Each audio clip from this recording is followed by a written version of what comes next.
say to me, and I'm sure to you, that we don't prepare them for the real world.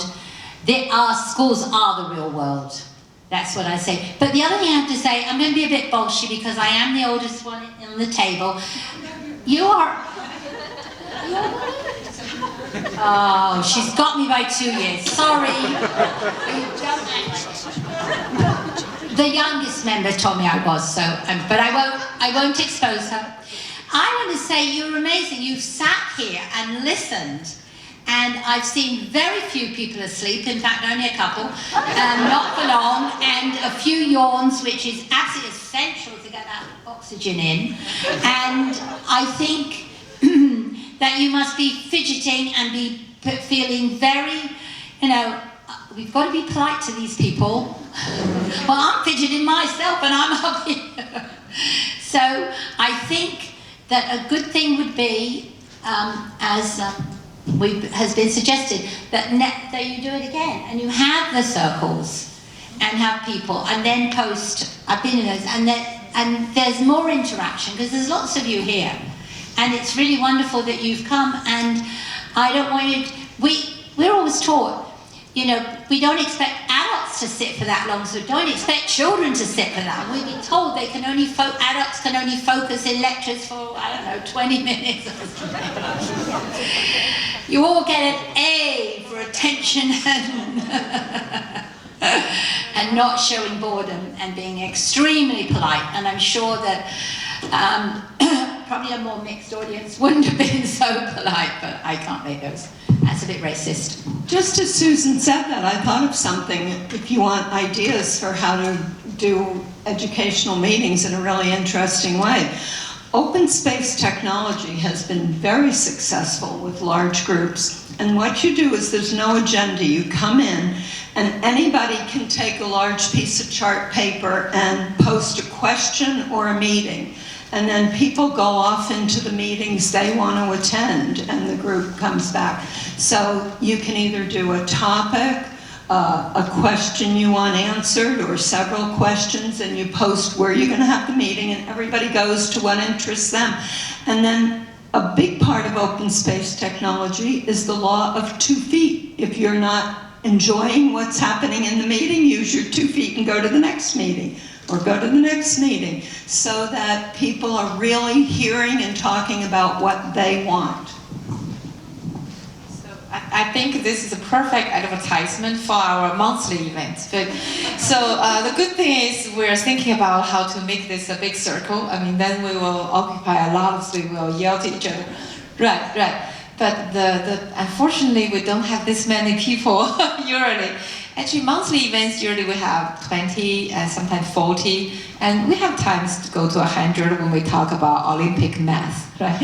And so actually, that's perfect. And also our retreat is always perfect. And we have the family like breakout.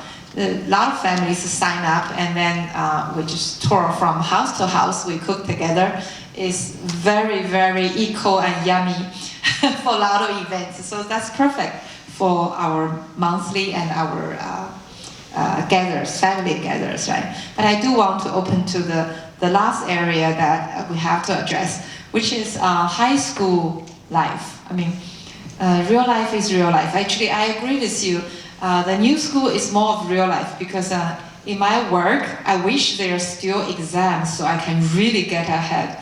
I can say if we do exam in BioLab in AT&T, all the department heads are Chinese.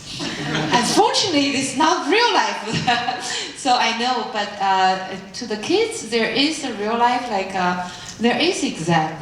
So kind of, it's complicated, right? The high school people, the high schoolers, they are under very high stress in terms of academic, the amount of knowledge they're learning. I'm talking about the majority of the high schoolers, right? In the free show, they are happier. I mean, you don't have a high school, otherwise my other 2 girls can be happier.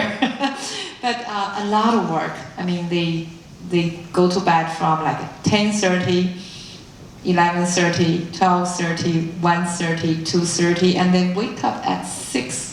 So another side is they are high achievers, they have a lot of pressure from extracurriculars, right? They tennis, they swim, they dance, they fence, oh my God. So it's very, very hard. So, and they are all facing the last kind of gate, which is college admission. So they prepare their essays. Do they hire a counselor, hire someone who change it, add it, or they don't? All kind of things. So I want to hear questions, challenges at home or on the table, what you want to say about high school life. How do we help them going through this difficult time to identify themselves, know themselves, and also challenge themselves, right? Okay, I do have a question, and that's something I'm struggling at home, as well as something I was struggling when I was in high school. As Sandra said, high school is a very stressful time. I'm really interested to know what our kids are faring in the Sudbury schools. I think they do have a great time. So, but given the rest of us who have to go to public schools, one thing that, like, I'm struggling with my daughter, who's entering 9th grade and she's doing well in school, is time management, go to bed on time. And also, you know, the perfectionism. And I think perfectionism and procrastination, these are like two evil twins, right? You're perfectionistic, and then therefore you postpone everything to the last minute because whatever you do is not good enough. So, she said she wants to get straight A's, and I just told her, she just needs to go to bed on time first, right? So, how do you deal with that? And this is only 9th grade now, so 10th grade, 11th grade, you know, it's going to be worse. It's going to get worse. Well, if you're brave enough, if you're brave enough, you say to your child, you know, whatever you get is okay, whatever grade. Because my daughter was automatically a grade A student. She just loved to work and she had a very academic brain. My son wasn't, never will be. But I used to say, please, he's great. I used to say, please don't fail, or you and me will have to do summer school. So I'd go to school and they'd say, well, if he doesn't get, because he'd get C's, sometimes a B, but he never failed. And they'd say if he doesn't get A's and B's, he won't get into college. And I said, how do you know he wants to go to college? Well, everyone wants to go to college. I said, well, my son might be the first one you meet that isn't wanting to go to college. When it was professional day, he said, are you having any blue-collar professions? They said no. So he said, then I won't be here because I'm not interested in the others. Anyway, so long story short, my husband's a tool and die maker. Christopher's very, detailed and hands-on. He went to work for him, couldn't stand it because he's also very social and they're very quiet. They don't talk to each other all day, although they make wonderful things. So we counted 22 jobs he did between leaving school and he finally went, well, a little nudging from his sister. He got some credits and got an associate's degree from Brookdale College, and then he decided he wanted to go into psychology. And he'd worked in some places where they tried in the worst way to make him take the manager's course and things like that, and human resources. He's very good with people. And he said, I don't want to do that. It's not, they're not really there to deal with people. They're there to stop the store getting sued for something or other. He said, it's just horrible. So he then went to Rutgers, finished a 4-year degree in psychology, and now he and his wife run, he also took some other training, but with all his practical things, they run a therapy, integrated listening therapy for children on the spectrum. And he loves it.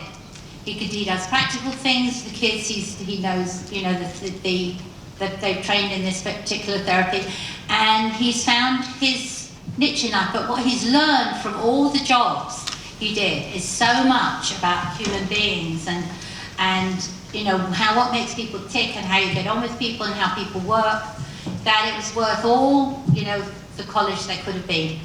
It wasn't